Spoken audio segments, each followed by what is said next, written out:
in general, right, where are areas most affected? Because I think there is a belief that like somehow everywhere in the whole entire state there's going to be massive effects, and the reality is in Hawaii the islands are relatively young volcanic islands, and they're very steep. And so in many cases, if you've been here, you know that you can be very close to the shore, 100 yards off of shore, but be pretty significantly high at elevation. And there's many areas on the islands that are cliffs, so the cliff is 30 feet to get to the water, and in those cases there is very little to no risk of any tsunami damage. It's really the low-lying areas. Hey, what's happening, friends? If you've been watching the news in the past couple of weeks, you saw that Hawaii had a tsunami warning that was really dramatic, very exciting, and really ended up being nothing. And so I thought I'd make a video for you guys about the history of Hawaii tsunamis to give you some context as to what really happens in Hawaii, what the damage has been in the past. And if you stay to the end, I'll share my opinions on all of this with you, because as someone who's lived here my entire life and have been through everyone in the modern age, really in the last 45 years, I can share with you some firsthand knowledge of how we react to it, how we deal with it, and then some of the historical perspectives shared by folks that have lived through those also.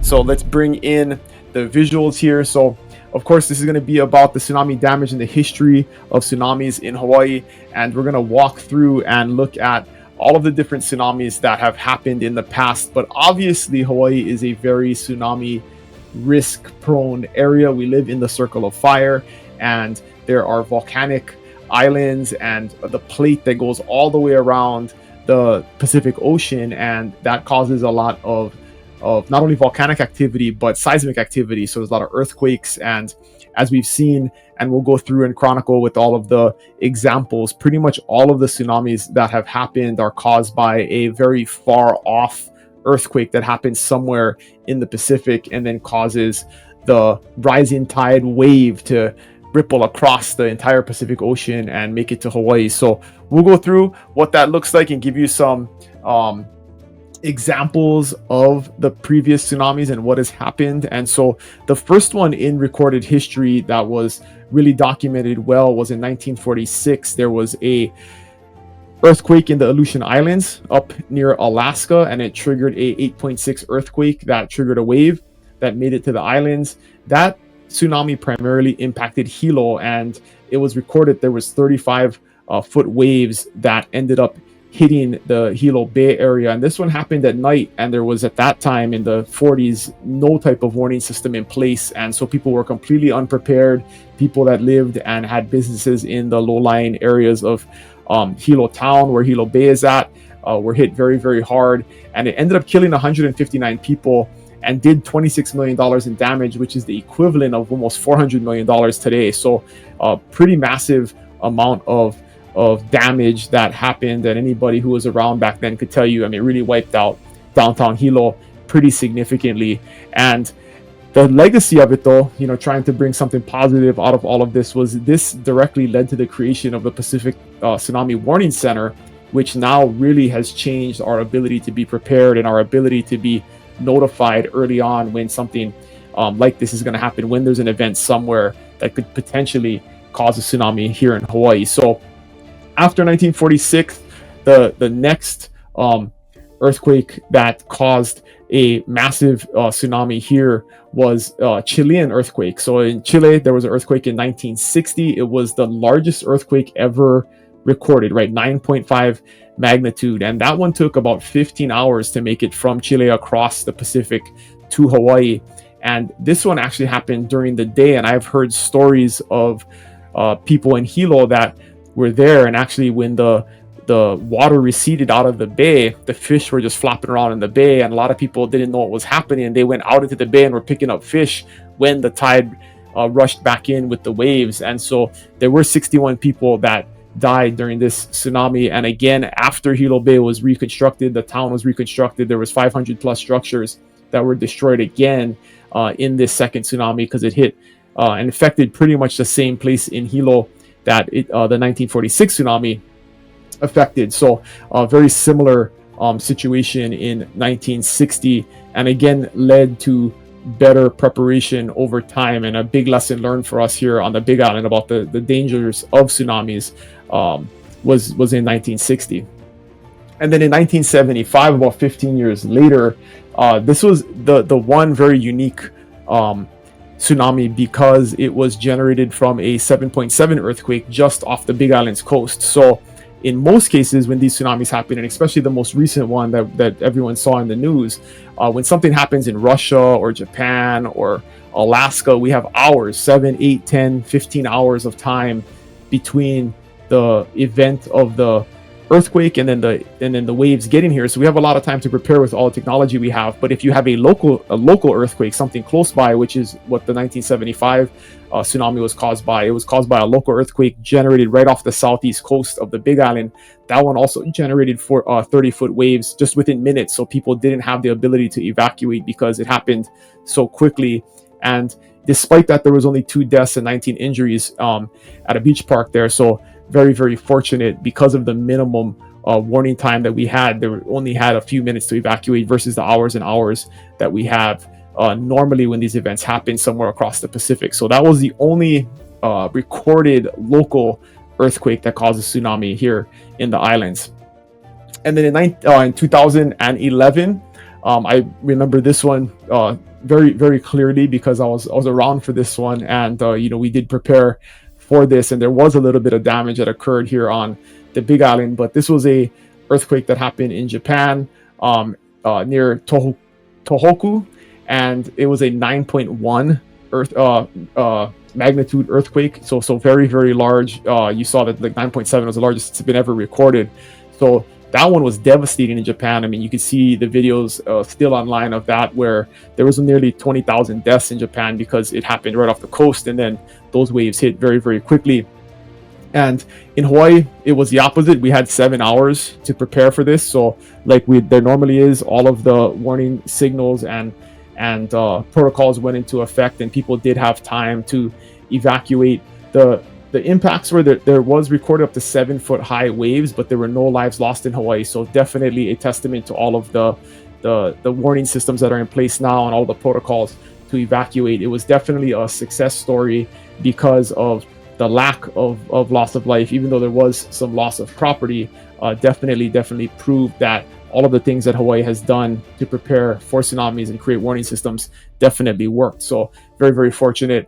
Japan was very, very hard hit, but Hawaii definitely was spared in the 2011 tsunami. If you're looking to relocate here on the Big Island, I want to share with you a resource that we put together. Over 80 agents from my team, expert agents here on the Big Island, put together a relocation guide that will help you evaluate all of the important factors that you want to take into account before you move here to the Big Island. School districts, healthcare, employment, all of the things that you got to think about, we put into one home buyer's guide that will help you figure out what is best when you start this relocation process here to the Big Island. So if you want this guide, just click on the link below, fill out the form. We will send you the guide for free. And if you want to take the next steps and have a conversation with us, we'd be happy to help. And then in general, right, where are areas most affected? Because I think there is a belief that like somehow everywhere in the whole entire state, there's going to be massive effects. And the reality is, in Hawaii, the islands are relatively young volcanic islands, and they're very steep. And so in many cases, if you've been here, you know that you can be very close to the shore, 100 yards off of shore, but be pretty significantly high at elevation. And there's many areas on the islands that are cliffs. So the cliff is 30 feet to get to the water. And in those cases, there is very little to no risk of any tsunami damage. It's really the low-lying areas. Primarily, we can see from history, Hilo is one of those areas that was low-lying and has been hit and affected pretty significantly. There are some low-lying coastal areas on the Big Island in Kona. Kona now has some areas where the boat ramp was. You may have seen in 2011, there's actually a house that was lifted off of its foundation and then floated out into Kalapana Bay during that tsunami. So those types of very low-lying areas, and in the Maui harbors, and then of course on Oahu and Kauai in the low-lying harbor areas, do have the potential to see effects. But in most cases, the island is pretty steep, and I believe isn't susceptible to any type of serious tsunami risk, because if you think about what tsunamis are, they're just a rapidly rising tide. They're not like 100-foot wave coming at the shoreline, which I think is sometimes what's depicted in movies, and people think that that is what a tsunami is, but really it's a rapidly rising tide. And even if it's a 7-foot rising tide, if you are 10, 15, 25 feet at elevation, that water is not going to reach that area. So it's something that really you don't have that much to be worried about. You don't have to be miles and miles away from the coastline. You can be very, very close to the coastline, but still at a significant elevation and very, very safe. So that's something to always think about from a, where are you perspective, or how to evacuate. Even if traffic is very, very bad and backed up, you really can just walk for 20 minutes away from the shoreline and you'd be very, very safe when it comes to tsunami risk really anywhere in the state. But overall, definitely, we've learned to take these things very seriously.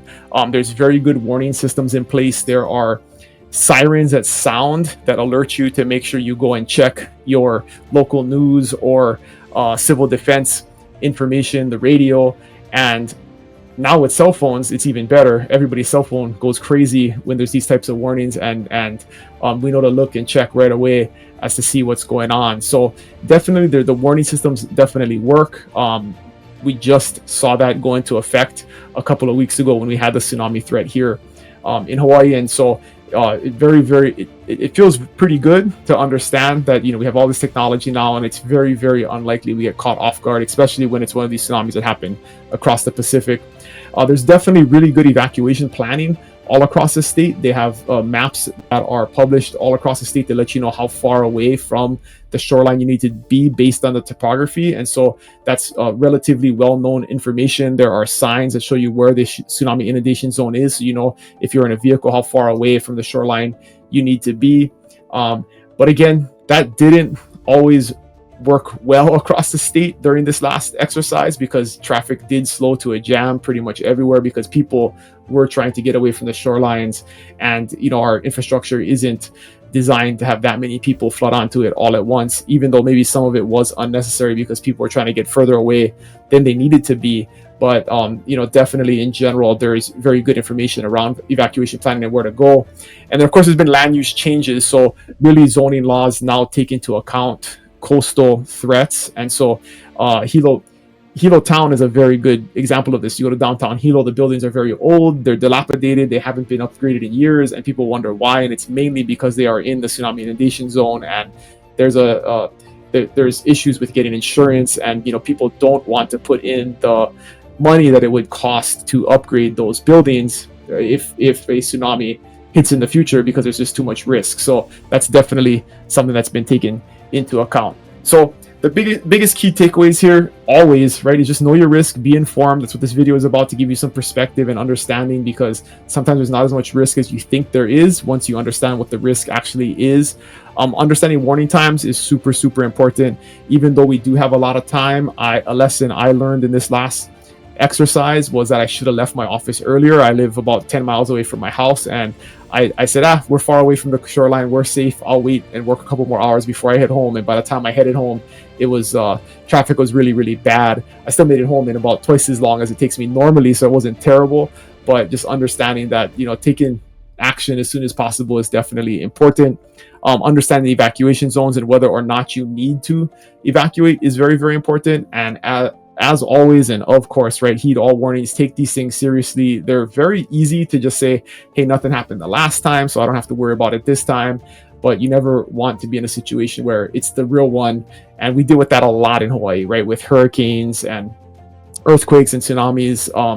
A lot of times it's a lot of preparation and nothing actually happens, and it can make you a little bit complacent, but you never want to be complacent. So hopefully this gives you some perspective over tsunami risks and kind of preparation here in Hawaii. We definitely learned some good lessons over this last couple of weeks in the last warning that we had, and I'm sure we'll continue to improve and get better. But understand what the risks are. It definitely helps calm nerves and makes reacting to these things a lot easier and more orderly when you understand the big picture and all the things that go into it, and understand where to go and when to go and why you're going where you're going. So hopefully this is helpful, guys. If you have any questions, you can always reach out, Dylan@buyabigisland.com, or if you want to talk about this or anything related to Hawaii real estate or otherwise, you can always book a meeting in the link at the description below.